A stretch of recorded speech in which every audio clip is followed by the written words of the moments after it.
it's Back to the Future Day, and I'm a big Back to the Future fan. So I made a hoverboard out of wood, and I'm dressed up as Marty McFly today.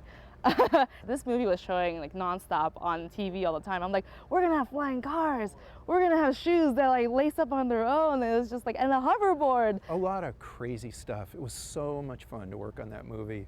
I don't know if it's good or bad, but 30 years later, it's the most fun I ever had on a movie for sure. And they needed someone to translate the sketch. It's not like they had blueprints or all the time in the world to make special parts to look like the drawings. What they really need to have is someone to find stuff. It's like an Easter egg hunt, like a scavenger hunt. Find stuff that's going to look like these pictures we have. So when you look at the back of the DeLorean, all of this stuff has to be figured out.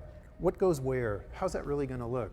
So you make a sketch or two to kind of define what's going on. This is a Dodge Polara wheel cover. That's where the plutonium canister gets loaded in.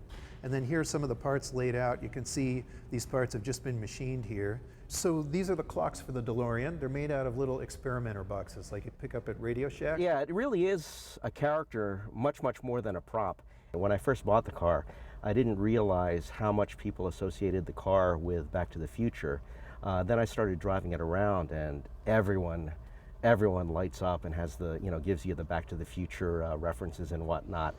And people aren't used to seeing doors like this, so people stop and stare. So it does make you feel kind of special. It's kind of a fun thing. And when the cars were done, then they kind of cut me loose to do some other crazy stuff. Like Doc Brown, he's got a brainwave analyzer, right? And then unfortunately, the car's powered by plutonium, hard to get. So in the future, you just pop like banana peels or beer cans in the back of the car into the Mr. Fusion. So I got to design that. I have no expectation that we'll have flying cars because they'll be falling out of the sky like stoves, I think. If people maintain their flying car like they maintain their personal automobile, we're finished.